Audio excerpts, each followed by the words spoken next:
Ketika itu tak boleh duk. Cemburu memang ada. Allah kata pada wahai Ibrahim, kau bawa lah isteri kau ini, anak kau ni pergi ke Hijaz. Bumi Hijaz ialah Makkah dan Madinah itu sendiri tuan. Pergi kat sana. Sampai sana tuan, isi dia mengeluh, dia bawa bekalan tuan, kau tinggal kat sini. Dah jauh dah kau berjalan. Aku rasa ni Tuhan perintahkan sampai kat sini. Nak hidup macam mana ni? Kan tak ada satu pokok, tak ada satu tumbuh-tumbuhan.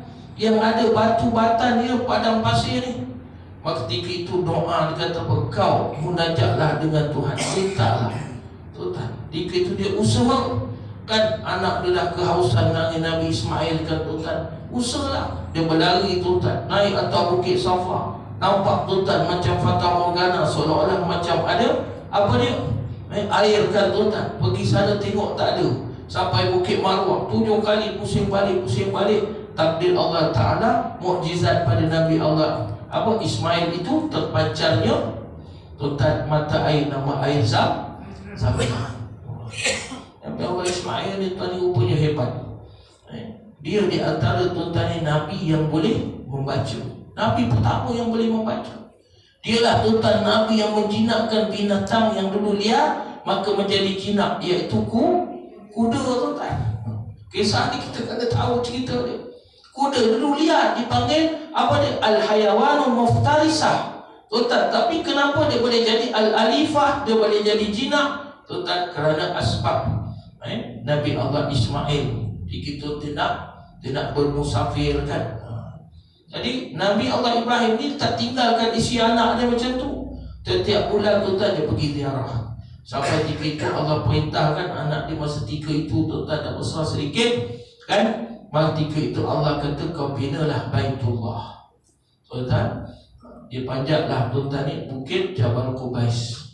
Yang sekarang hari ini sebahagian daripada bukit itu didirikan istana raja tuan dekat Masjidil Haram tu, kan. Ambil batu susun. Allah tuan ni pandukan Nabi Allah Ibrahim jadi arkitek. Tuan, dia binanya Kaabah tu 4 kali 4 tuan. Itulah besar Kaabah. Kalau ikut riwayat Kaabah ni dah ada dulu zaman Nabi Allah Adam. Tapi datang tuan, kisahnya riwayat datang satu banjir besar, iaitu zaman Nabi Allah Nuh. Tuan, habis rata bumi ni. Bukti dia tuan, bumi Yaman Hadramaut itu kita lihat gunung-gunung dia tuan tidak ada puncak, kan? Sebab apa? Pernah dilanggar oleh bahtera Nabi Allah Nuh tuan. Kalau pergi bumi Hadramaut tuan ni, gunung ganang dia semua tak ada puncak, rata. Saya pergi sana tuan, lalu naik bas daripada Oman, kan tuan, di Salalah tu. Nak pergi sampai Hadramaut tuan berapa? 16 jam tuan naik bas. Saya kata mana lah dia punya. Tuan orang kata apa dia? Rata je bumi kita. Tuan-tuan rupa dah ada atas puncak gunung tuan. Tengok bawah kiri kanan gaul tuan dalam.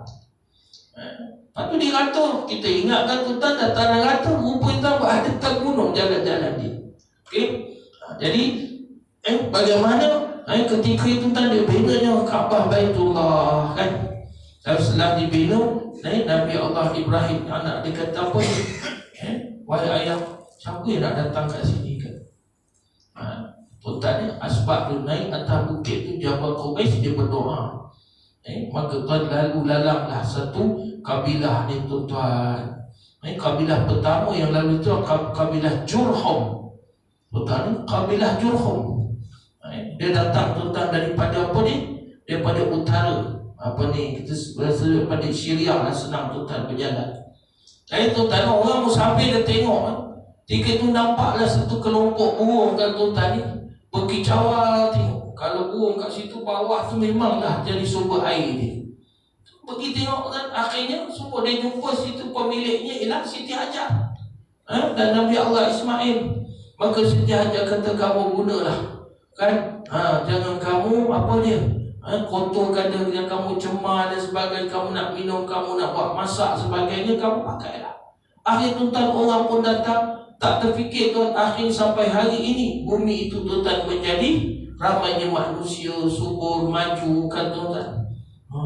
Apa tak ada kat Mekah? Belacan pun ada tuan. Apa? Petai pun ada. Saya pergi kat Bin Daud tengok rambutan tuan. Berapa? 200 gram. Berapa harga rambutan 200 gram? Tuan-tuan ni 68 rial. Boleh berniaga kat sana tuan-tuan. 68 rial tuan-tuan. 200 gram ni rambutan. Kalau bawa kita kat sana tuan-tuan tak payah jual 68 rial. Kita jual tuan-tuan sekilo 20 rial pun berebut orang tuan-tuan. Kat sini sekilo berapa ringgit orang jual kan tuan-tuan. Nampak? Allah berkatkan. Kerana ada rumahnya tuan-tuan. Nak cerita sebutnya ada rumahnya. Lalu ketika itu tuan-tuan ni sampai tuan-tuan ni di mana di Palestin itu hidup dia bersama dengan pula Siti Sarah. Daripada sana tuan-tuan ni Nabi Allah saya nak cerita sebelum tadi Nabi Allah Ismail membesar-besar dan kisah korban tu banyak tuan berlaku. Pendek cerita tuan bagaimana manusia boleh hidup kat situ dan akhirnya tuan-tuan ni berkeluargalah Nabi Allah Ismail, beranak pinak dah tuan-tuan. Daripada lahirnya Nabi Allah Ibrahim itu muncul Nabi Allah Ismail, maka lahirlah keturunan Arab tuan-tuan. Dipanggil apa dia? Aribah. Kan Arab tu Aribah. Waktu yang duduk saja di Musta'aribah. Dan kalau belajar situlah. Akhirnya dia kahwin dengan wanita, salah seorang wanita daripada Bani Jurhum, Nabi Allah Ismail itu. Biarlah tuan-tuan sampailah keturunan itu munculnya Nabi Muhammad sallallahu alaihi wasallam. Betul. Tapi nak kisahkan pula dekat Palestin itu Nabi Ishaq. Nabi Ishaq itu akan disebut ni dalam kitab Bible ni atau kitab Yahudi ni. Disebut tuan Nabi-Nabi Ibrahim dipanggil Abraham tuan. Nabi Muhammad dia tak iktiraf tuan. Sebab dia apa dia? Bani Israel ini adalah bermula daripada kelahiran Ishaq dan Yaqub tuan. Maka disitulah nama keturunan Israel. Kena ingat tuan. Itu Bani Israel. Jadi tuan-tuan ni yang menyeleweng kitab agama Allah, agama langit ini ialah Yahudi tuan-tuan. Yahudi. Maka Zionis itu timbul pula macam mana? Fahaman tuan-tuan dijadikan apa? Fahaman sekular, fahaman berbagai fahaman ciptaan akal mereka itu untuk mereka ini terapkan menjadi sebagai fahaman antarabangsa tuan-tuan. Lepas tu mereka tu sifat Allah cerita dalam Quran ini 13 sifat Yahudi. Jika kan Allah tak iktiraf tuan bangsa ni Israel ni. Dulu Allah muliakan tuan bangsa mereka ini. Lahir Nabi Allah, Isa, Yaqub, Yusuf, Ayub, Syuaib, Musa, Harun, Sulaiman, Daud kan, Zulkifli, Ilyas, ramai tuan. Sampai terakhir Nabi Allah Isa alaihi salam. Waktu Musa dipanggil Moses, Sulaiman dipanggil Solomon kan. Isaac Nabi Allah apa dia? Tuan Isaac. Kalau Isa dipanggil Jesus. Kalau Isaac dipanggil apa? Ishak kan tuan. Yaqub dipanggil Jacob. Biskut tuan. Biskut Jacob. Kita kena tahu sejarah tu semua kan. Tapi Nabi Muhammad dia tak kira sebab tu kan keturunan dia. Dan dia marah pula dengan Tuhan, dengan Allah. Kenapa tak ganti Nabi kalangan bangsa kami? Daripada Arab pula. Allah kata kau ramai Nabi sampai kau bunuh mereka, kau lawan mereka, perjanjiannya mereka. Maka Allah kata laknat kata sebut. Dapat Allah kata apa? Dia laknatkan bangsa tu. Lepas tu mereka tak heran kezaliman yang mereka lakukan tuan. Dan ada riwayat tuan ni kuat juga mengatakan Nabi Ibrahim ada isteri ketiga. Nama tuan Qaturah. Qaturah tuan lahir 6 orang anak. Allah perintahkan tuan dia pergi musafir dekat sebelah kita tuan. Sebelah tanah Melayu. Kadang-kadang saya fikir kenapa dalam disebut ada Bani Tamim tuan. Tamim itu saya dah sebut Tamim tanah Melayu. Akan muncul Islam tuan. Pak saya nak ceritakan tadi Hanifah itu ialah suci, agama lurus. Waktu Allah letakkan nama Ibrahim diabadikan dalam selawat Ibrahimiyah dalam sembahyang kita. Nama Nabi lain tak ada tuan. Dia seiring dengan selawat ke atas Nabi Muhammad sallallahu alaihi wasallam. Jadi nak belajar, apa yang kita nak belajar tuan dengan dua nabi ni? Kita tak boleh nak beza-beza dengan nabi yang lain dan nufariqu baina ahadin minhum kan.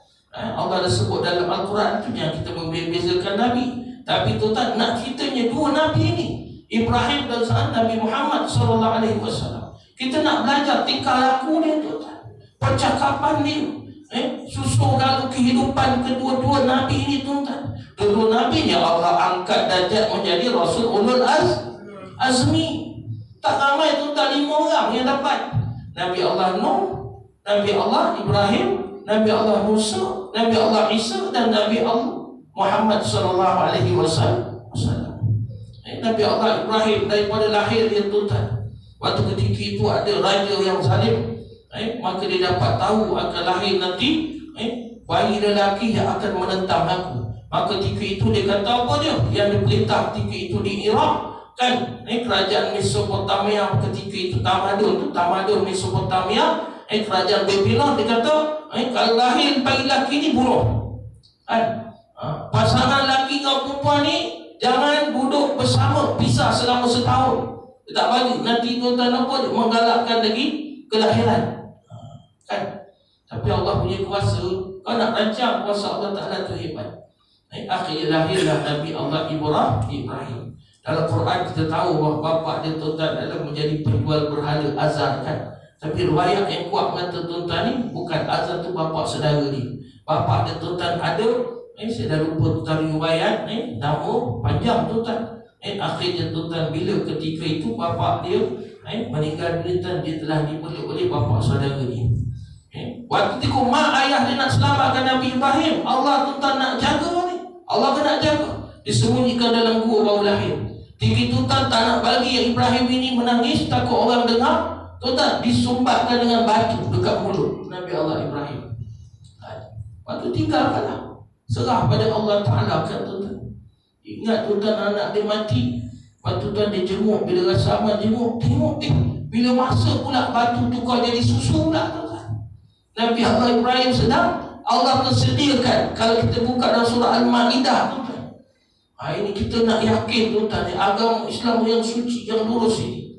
Saya mungkin dah cerita, berkongsi sedikit pengalaman ketika tuan saya tersekat perjalanan pulang di mana sempadan Oman dan Yaman, dengan tak ada satu benda yang saya nak akses. Ada telefon tak ada tuan-tuan, SIM card. Ada duit tuan-tuan tak boleh nak tukar, kedai pun tak ada. Dulu dah tengah padang pasir, ketika itu cuaca 52 ke 53 darjah Celsius tuan-tuan. Nak patah balik tak boleh, nak pergi pun tak boleh, kerana dipertikaikan pasport sementara saya kan. Sampai dia kata pandai-pandailah kau. Macam mana nak hubungi kedutaan ke macam mana tuan-tuan. Allah ketika itu tuan-tuan hilang. Kita rasa rupanya pasport ni ibarat nyawa kita tuan. Kalau dia hilang habis, susah. Betul? Tapi Tok Guru dah ajar kita kebergantungan kita dengan Allah. Allah hantar tuan-tuan. Saya kena tahan awal pagi kan tuan-tuan. Tengah hari tuan-tuan perut dah lapar ni. Lapar nak makan apa pun tak ada bekalan tuan-tuan. Allah nak hantar kan tuan, rupanya ada satu orang tuan-tuan yang driver bawa barang kan, dia nak nak pergi hantar ke negara dia kan tuan-tuan, sampai sepadan. Tiga tuan-tuan, saya duduk dekat surau yang kecil semai. Dia pun tuan-tuan bagi makan. Saya tak, tuan-tuan ni 2 hari tak boleh nak kontak siapa-siapa pun tuan-tuan. Lepas tu tuan, waktu sembahyang maghrib hari berikutnya, jumpa lagi tuan-tuan seorang warga Oman kan tuan-tuan. Ketika itu tuan dia tanya saya pusat, saya kata boleh tak tolong saya ni, saya ada duit ni kan, tapi saya tak ada bandar, mana nak beli kan, pergi jauh tuan kat Mazyuna tu, duduk di sempadan tuan-tuan ni, nak pergi Mazyuna ni jauh. Dia kata tak apa, saya ada SIM card. Semua orang tak ada punya kerja tuan-tuan, dia pun bagi kan, gunalah sebaik itulah tuan-tuan, dapat kontak lah semua. Alhamdulillah kan, sarapan ada, makan malam ada, bahkan mewah pula.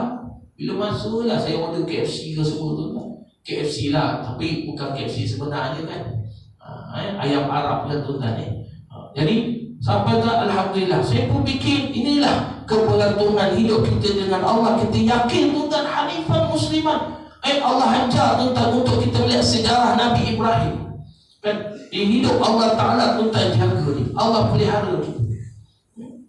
Kita pergantungan kita ni kalau dengan makhluk, Allah Akbar, kita tuan-tuan telah menyisihkan Allah Subhanahu Wa Ta'ala.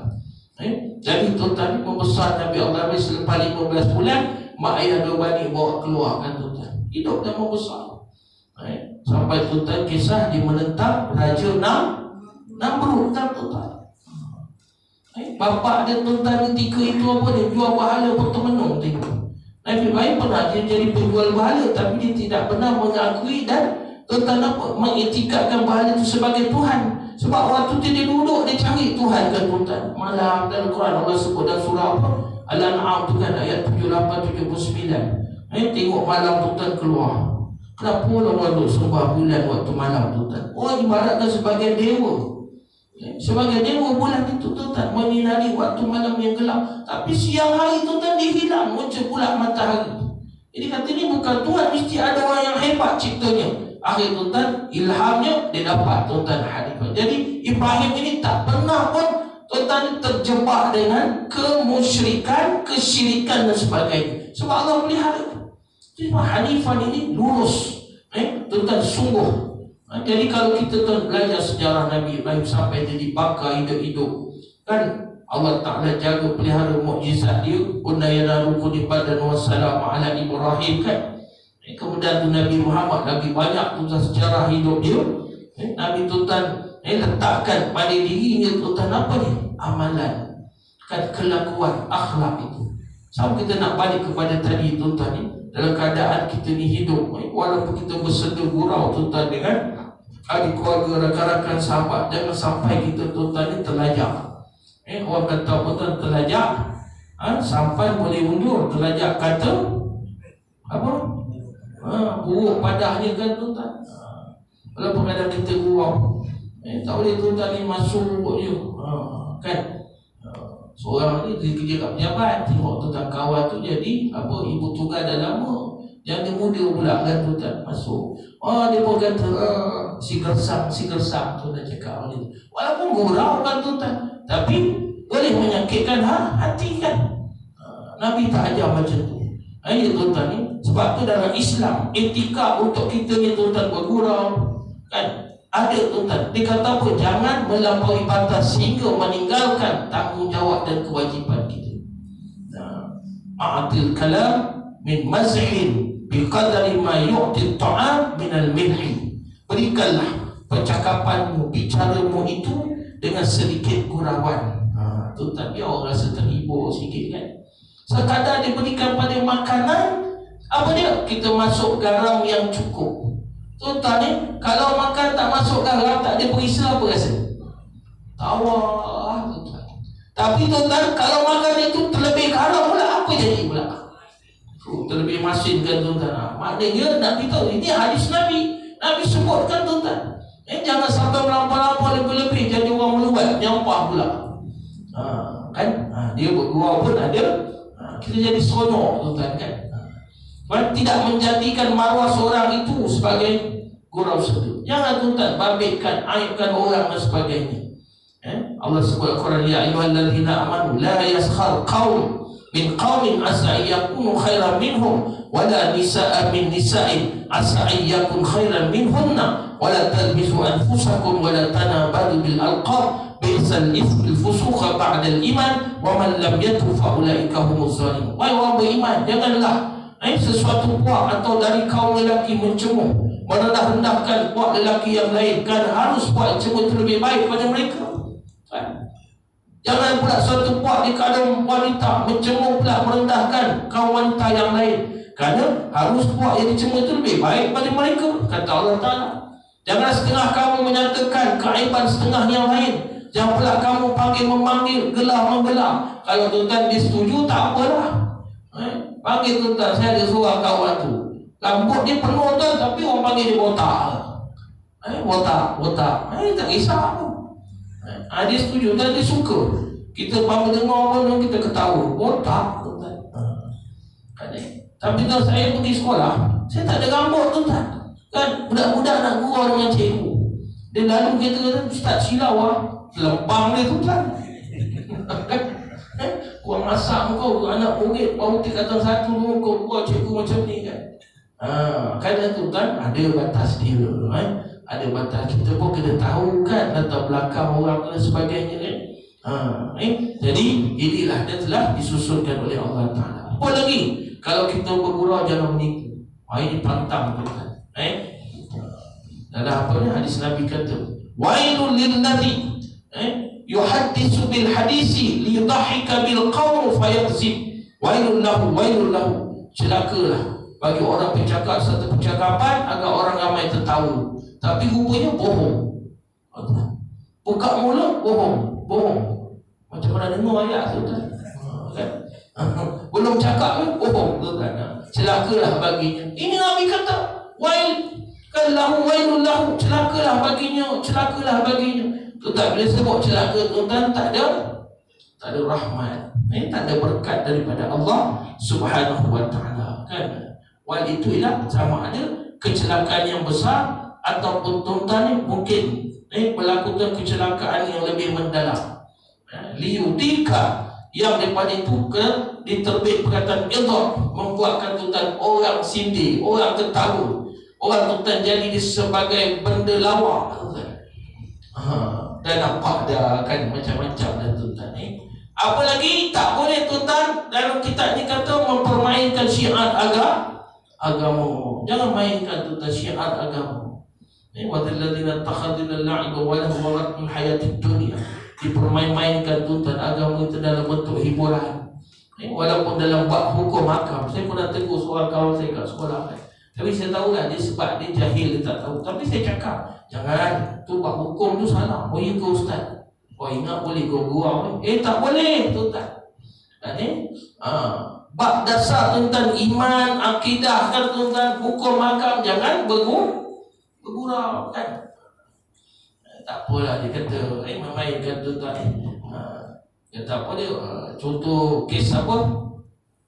Semayang kan, kita sibuk, tak apa, kesibukan tu boleh semayang. Jangan, walaupun bergurau tuan. Kan? Lain dah. Tuan ada saja kita bercakap najis kan, tanya dah budak-budak ngantuk tu kan. Apa jenis najis? Najis mughallazah, tu tak boleh nak ingat, mukhaffafah kan, apa mutawassitah. Habis dia pun buah tu kan. Najis lagi, najis mutawagali. Mutawagali. Apa tu tak mutawagali? Tak ada, najis ada 3 je saya kata. Mukhaffafah, mutawassitah, mughallazah. Mutawagali, budak pun tanya, apa contoh mutawagali? Air ingus kau lah saya cakap. Geli orang tengok. Najis ke tuan air ingus? Kan kotor kan, benda kita jijik walaupun dia tidak diketi sebagai najis kan tuan. Itu kita semayang sesemua tuan, duduk kat sebelah. Sengok terus seduk tuan, lepas tu siap telan. Bukan main tebal, cendol tuan. Kan kuning pula tu, yang kehijauan lain cerita pula tuan. Kawan sebelah tengah semayang tuan, kembang dia tekan. Dia baik bukan tuan, walaupun nampak macam lawak kan. Pada tu jadi insyaAllah tuan rahmati Allah Subhanahu wa ta'ala. Apa terakhir disebutkan tuan oleh Imam Ghazali ini, maka dari situlah bermulanya nanti tuan ni kalau terlebih atau melampau-lampau akan menuju pertengkaran dan kemarahan yang akhirnya membawa kepada putus hubungan dan permusuhan di dalam hati itu. Maka janganlah kau bergurau dengan seseorang, bahkan jikalau mereka cuba mengusik engkau, maka jangan engkau peduli dan berpalinglah daripada mereka sehingga mereka bercakap perkataan yang lain, dan adalah engkau menjadikan dirimu daripada golongan orang yang disebutkan oleh Allah Ta'ala firman, wa idza maru bil lagwi maru kirama. Itu tadi saya ingat bila sebut ni kan, ada orang viral kan tuan ni dalam TikTok kan. Satu makcik orang Melaka, orang Baik Putat tuan, Sungai Putat. Baik Putat ke Sungai Abai kan. Tuan ada orang Melaka rusik sikit tu, habis semua dia cakap. Kan tuan, dia keluarkan perkataan-perkataan Allah. Orang pun suka dengar tuan. Dia ni kerja ni melatah kan. Dia usik tuan orang tu. Tuan kesian tengok orang tu kan. Kita tuan sampai sebenarnya kita tak perasan telah membuka aib orang tu, pak diviralkan lagi pula tu. Diviralkan lagi. Orang kata, Ustaz, orang Melaka memang macam ni ke? Tak tahu lah kan. Itu tuan, jadi kita orang kata apa, tak ada batasan. Sampai kita ni melampau-lampau, akhirnya orang meluat. Kita rasa nampak macam seronok kan. Kita rasa macam happy. Tapi tuan, rupanya dalam Islam itu, dalam agama sudah berlebih-lebihan. Dipanggil apa dia? Ghulu. Kan tuan-tuan ni ulu. Jangan kita sampai melampau-lampau. Inilah tuan-tuan ni kesuruhan yang kita dah bicara 8 perkara. Penyakit lidah yang besar, maka tidaklah ada yang dapat menolong engkau dalam menjaga lidahmu kecuali hanya uzlah. Uzlah tuan-tuan ni kita panggil apa? Betapalah mengasingkan diri, melazimkan diam, kecuali bergaul dan bercakap sekadar keperluan sahaja tuan-tuan. Nabi pun sebut kalau nak cakap fal yakul khairah au liyasmu. Cakap benda baik-baik atau baik kamu diam. Nak gua pun jangan sampai melampaui batas. Jadi insya-Allah tuan-tuan, habislah 8 perkara kita bincang ini. Maka jagalah lidah kita tuan-tuan. Takut itulah dosa tuan-tuan yang menyebabkan asbab besok kita tuan-tuan terhalang. Berat kita tuan-tuan, Allah nak tanya kita di macam-macam kan. Nanti akan masuk tuan dosa perut pula. Dia suruh jaga perut, jaga kemaluan dan macam, insya-Allah kita akan sambung di masa akan datang. Wallah.